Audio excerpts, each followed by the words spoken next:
ہلاکت اور ہے، شہادت اور ہے۔ یہ ماتم، یہ گریا، یہ اپنے آپ کو ہلکان کرنا، یہ اپنے آپ کو تھکانا، یہ اپنے آپ کو زحمت میں ڈالنا، یہ کسی کے نزدیک ہلاکت ہوگی، ہمارے نزدیک وہ مشقت ہے جو شہادت تک لے جاتی ہے۔ یہ جس نے اس گھڑے سے پانی نہیں پیا نا، اسے اس کا ذائقہ کا بھی نہیں پتا۔ ذائقے کا جب معلوم ہوگا جب اس گھڑے سے وہ پانی پیے گا۔ ہمارا مشرب ہی کچھ اور ہے، ہمارا ذوق ہی کچھ اور ہے، ہم جس دید سے چیزوں کو دیکھتے ہیں وہ اینک ہی کوئی اور ہے۔ یہ فرش اعضا اینک بدلنے کی جگہ ہے۔ میں اکثر اپنے عرائض میں یہ عرض کرتا رہتا ہوں کہ اپنے ساتھ اپنے بھائیوں کو بھی لایا کیجئے، جو مجالس میں نہیں آتے یا جن کو روکا گیا یا جو کسی بھی وجہ سے ان کے مذہب کا حصہ نہیں ہے، مگر آپ کے دوست ہیں نا وہ، تو انہیں اپنے ساتھ ضرور لایا کریں۔ ہر دوست اگر ایک اپنے ایسے دوست کو بھی لیا ہے جو مجلسوں میں نہیں آتا، آپ یقین جانیے کہ ایک دفعہ اس نے اگر ایک قطرہ بھی اس گھڑے سے پانی پی لیا تو یہ آپ کی جانب سے خدمت ہوگی اس کے لیے۔ ہم جس دید سے کربلا کو دیکھتے ہیں نا، ہم جس اینک سے کربلا کو دیکھتے ہیں، یہ فرش اعضا اینک بدلنے کی جگہ ہے، دید بدلنے کی جگہ ہے۔ سرخ شیشوں والا اگر اینک لگا لیا جائے تو شلجم بھی چقندر نظر آتا ہے۔ تو وہ زاویہ ہے۔ صلوات پڑھیں ذرا محمد والے۔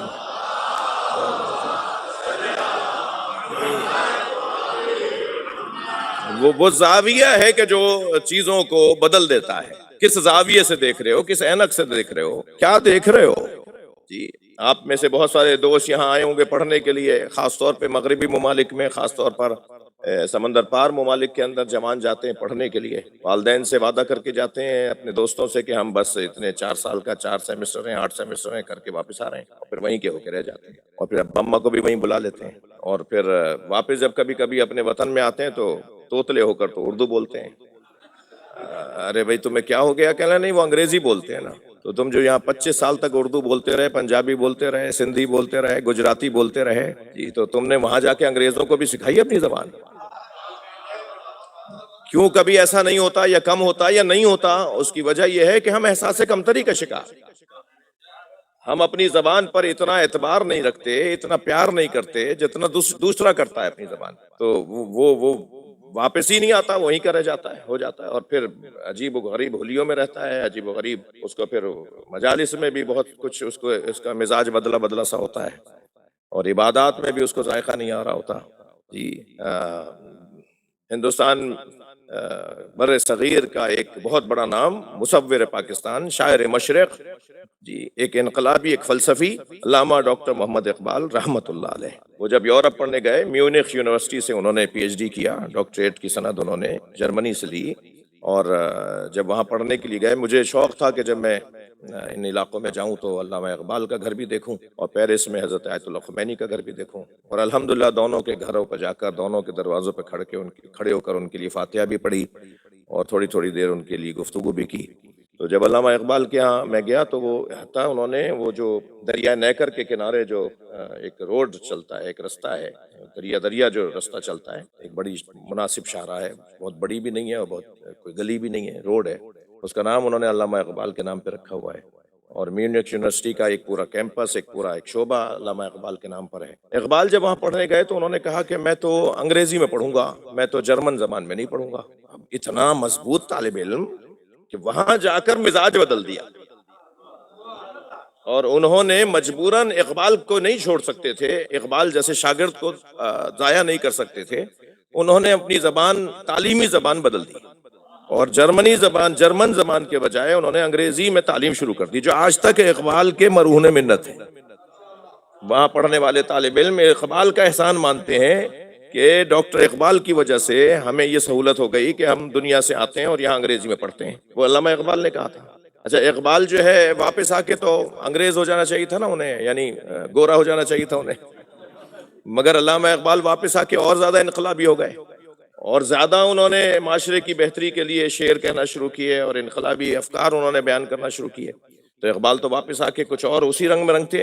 تو اقبال نے 2 مصروں میں یہ علت بیان فرمائی کہ میں کیوں نہیں بدلا اور میں کیوں بدلوں. اقبال کہتے ہیں خیرہ نہ کر سکا مجھے جلوے دانش فرنگ. یہ یورپ کا، یہ فرنگ کا، فرنگیوں کا، یہ یورپ کا جو انداز تعلیم تھا، یہ اس سے میری آنکھیں پھٹی نہیں، میری آنکھیں چکنا چوند نہیں ہوئی، میری آنکھیں خیرہ نہیں ہوئی. خیرہ نہ کر سکا مجھے جلوے دانش فرنگ، سرما ہے میری آنکھ کا خاک مدینہ و نجف.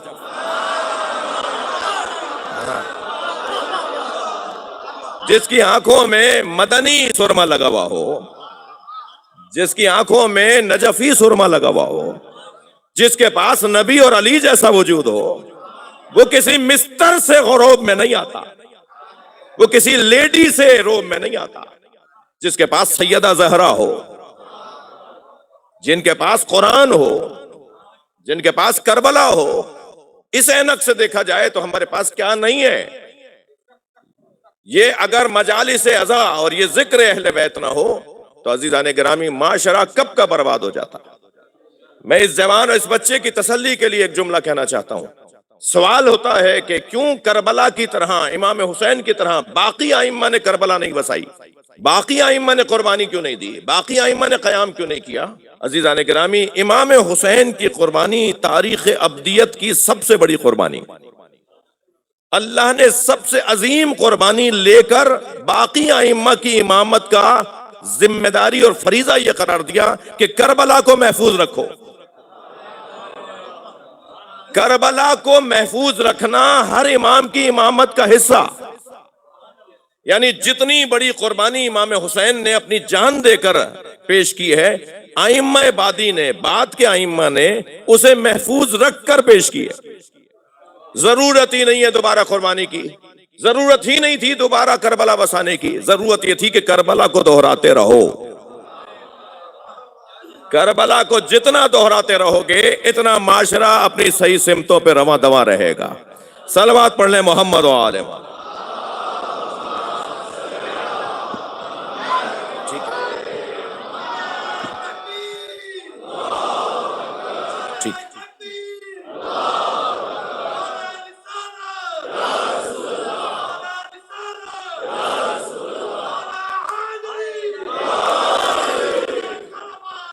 اللہم صل علی محمد و آل محمد.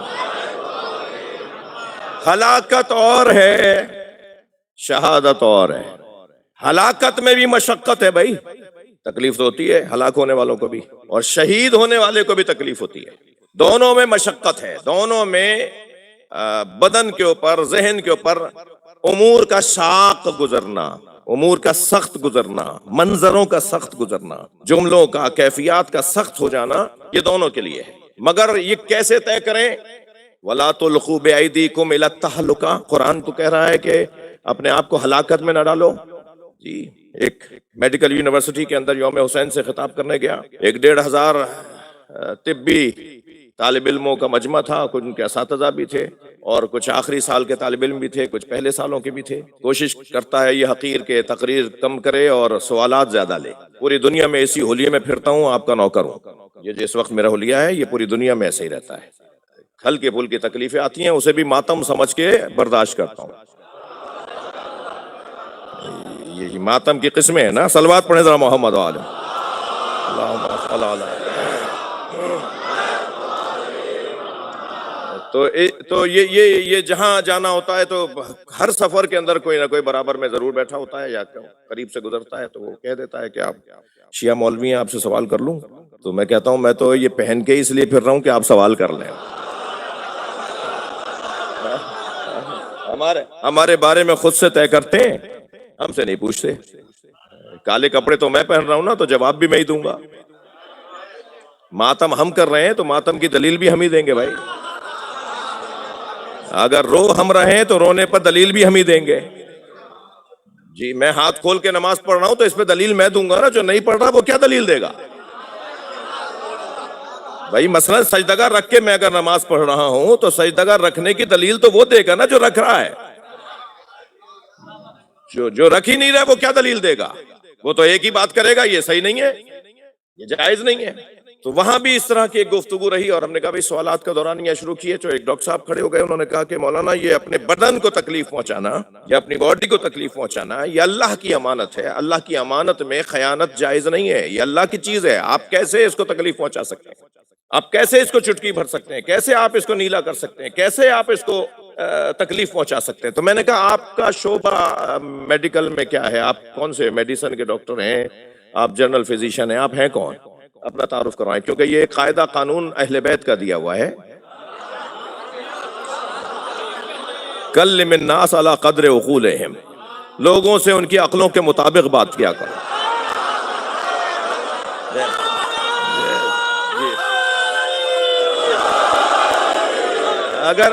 اگر ان کی عقل کے مطابق بات نہیں کریں گے تو بات ضائع جائے گی. تو میں نے ان سے پوچھا جی آپ پہلے اپنا تعارف کروائیے کہ آپ کا شعبہ کیا ہے میڈیکل میں. تو انہوں نے کہا میں سرجن ہوں. میں نے کہا میری مشکل آسان ہو گئی. میں اپنے بدن کو تو تکلیف نہ پہنچاؤں نہ پہنچا سکتا ہوں. آپ کہہ رہے ہیں کہ بدن کو تکلیف پہنچانا جائز نہیں ہے. آپ جو دوسروں کے بدن چیر ڈالتے ہیں، یعنی ہم اپنا بدن تو تکلیف میں نہ ڈالیں یہ آپ فرما رہے ہیں، اور آپ دوسروں کے بدن کو چیر ڈالتے ہیں. باقاعدہ اوپن ہارٹ سرجری اور باقاعدہ فلاں جگہ چیرا اور فلاں جگہ آپ نے یہ وہ چاقو چھری چلا دی ہے. تو آپ کے پاس دلیل کیا ہے؟ آپ کے لیے کیسے جائز ہے کسی اور کے بدن کو تکلیف دینا؟ تو کہنے لگے بڑی مصلحت کی خاطر. تو میں نے کہا یہی ہمارا جواب ہے. صلوات پڑھ لیں محمد و آل محمد.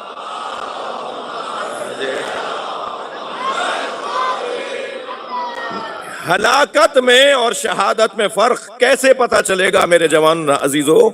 کیسے پتا چلے گا ہلاکت اور شہادت میں فرق کیا ہے؟ ہلاکت اور شہادت کا فرق ہدف اور عدم ہدف کی بنیاد پر ہوگا. اگر ہدف پاک ہے اور اس رستے کے اندر موت آ جائے تو شہادت، اور اگر ہدف ناپاک ہے اور اس رستے میں موت آ جائے تو ہلاکت.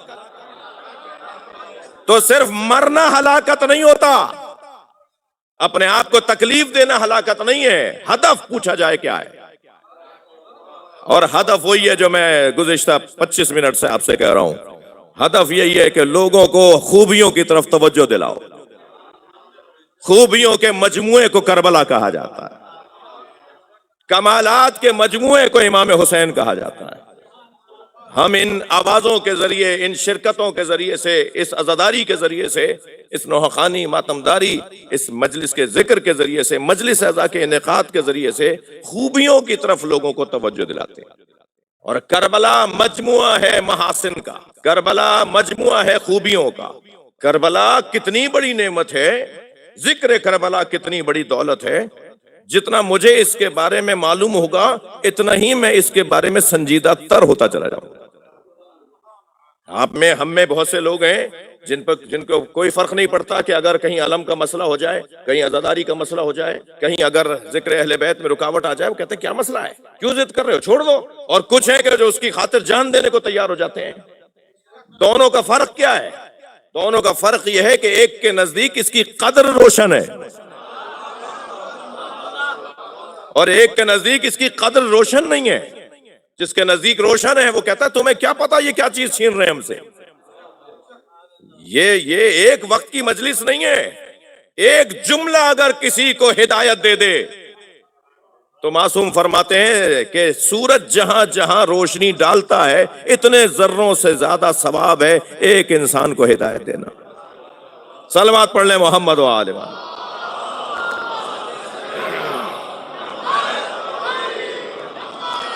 پھر ایک مرتبہ صلوات پڑھتے ہیں، تھوڑا سا آگے، تھوڑا سا آگے آئیے.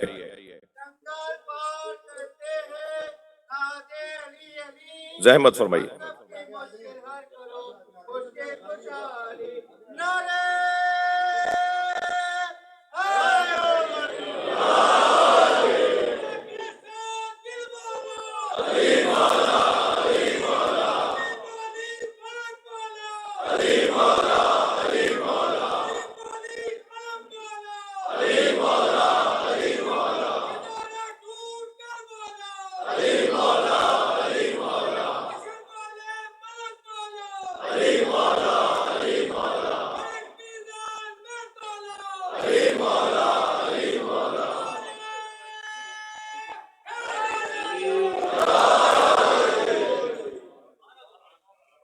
ہلاکت اور ہے، شہادت اور ہے جی۔ ان ھذا لہو البلاء المبین، یہ ابراہیم سے ہم نے سب سے بڑی آزمائش لی ہے، امتحان لیا ہے، اس سے بڑی آزمائش تھی نہیں، ہم نے سب سے بڑی آزمائش لی ہے۔ وفدیناہ بذبح عظیم، دیکھیے حضرت ابراہیم علیہ السلام کی سب سے بڑی آزمائش یہ ہے کہ آپ نے اپنے بچے کے گلے پہ چھری چلائی، جانور ذبح کر دیے، اللہ کی راہ میں دے دیے، خود آگ میں کودنے کو تیار ہو گئے، مگر حق اور سچ نہیں چھوڑا، حق بولنے سے ہاتھ نہیں اٹھایا، سچ بولنے سے اور حق کے پرچار سے ہاتھ نہیں اٹھایا، اور جلنے کو اور گویا شہید ہونے کو تیار ہو گئے۔ لیکن اس سے بڑی قربانی اپنے بچے کے گلے پہ چھری چلانا ہے۔ سارا عالم اسلام حضرت اسماعیل کے بچنے پر جشن مناتا ہے۔ عید الضحیٰ، حضرت اسماعیل بچے ہیں تبھی تو عید منا رہے ہیں۔ حضرت اسماعیل اگر قربان ہو جاتے تو کیا خوشی منائی جاتی؟ حضرت اسماعیل بچ گئے تو اب سارا عالم اسلام عید مناتا ہے۔ تو جو اس سے بڑی قربانی ہے، تو اس میں اگر حسین بچ گئے ہوتے حضرت اسماعیل کی طرح تو تم کہتے کہ اس دن نئے کپڑے پہننے چاہیے، تم کرتے جو کر رہے ہو کہ نئے کپڑے پہننا چاہیے اور قبرستانوں میں جا کر فاتحہیں پڑھنی چاہیے، لیکن اس دن تو حضرت امام حسین شہید ہو گئے نا۔ تو جب بچنے پر جشن منایا جا رہا ہے تو قربان ہونے پہ تو غم منایا جائے گا۔ اور پھر قرآن کہہ رہا ہے وَفَدَيْنَاهُ بِذِبْحٍ عَظِيمٍ، ہم نے اس قربانی کو بڑی قربانی پر مؤخر کر دیا۔ حضرت ابراہیم علیہ السلام کی بڑی قربانی تھی، مگر اس سے بڑی قربانی کیا ہوگی بھائی؟ جسے علامہ اقبال کہتے ہیں اللہ اللہ بائے بسم اللہ پہ در، مانی ذبح عظیم آمد پہ سر۔ جو قرآن مجید میں ذبح عظیم کا لفظ آیا ہے نا سورہ صافات کے اندر، وَفَدَيْنَاهُ بِذِبْحٍ عَظِيمٍ، اے ابراہیم حضرت اسماعیل کے گلے پہ چھری چلا دی، انہوں نے تو اپنا کام پورا کیا نا۔ حضرت ابراہیم نے ذبح ہوتا ہوا محسوس کیا، خون بہتا ہوا محسوس کیا، لڑکھڑے سے آواز آتی محسوس کی، اور جب دیکھا کہ بدن ٹھنڈا ہو گیا ہے تو پھر پٹی کھول کے دیکھا تو حضرت اسماعیل تو ساتھ کھڑے تھے، ایک دمبا ذبح ہو گیا تھا۔ تو حضرت ابراہیم نے سوال کیا یا اللہ کیا میری قربانی قبول نہیں ہوئی؟ تو آواز آئی کہ نہیں، تمہاری قربانی قبول ہو گئی، مگر ہم تم ہی سے، تمہاری ہی نسل سے، تمہارے ہی خاندان سے، تمہارے ہی بچوں سے اس سے بڑی قربانی لیں گے۔ وَفَدَيْنَاهُ بِذِبْحٍ عَظِيمٍ، ہم نے اسے مؤخر کر دیا ہے ایک اس سے بڑی ذبح پر، ذبح عظیم، اس سے بڑی ذبح پر ہم نے اسے مؤخر کر دیا ہے۔ تو اقبال کہتے ہیں اللہ اللہ بائے بسم اللہ پہ در، مولا علی بائے بسم اللہ، ومانیے ذبح عظیم آمد پسر۔ اور ذبح عظیم جو قرآن میں لفظ آیا ہے اس سے مراد پسر علی یعنی امام حسین۔ یہ واحد واقعہ ہے تاریخ ابدیت کا جو رونما ہونے سے پہلے بھی منایا جاتا تھا۔ حضرت آدم کو اللہ نے گزارا کربلا سے، حضرت آدم کی سواری گر گئی، اس کا گھٹنا مڑا، گری تو حضرت آدم بھی زمین پر آ گئے۔ حضرت آدم کا سر لگا ایک پتھر پہ جا کے، آپ کی پیشانی سے خون آنے لگا، فرمایا یا اللہ کیا مجھ سے کوئی خطا ہوئی ہے؟ آواز آئی کہ نہیں، آخری زمانے میں اس زمین پر ہم ایک بڑی قربانی لیں گے۔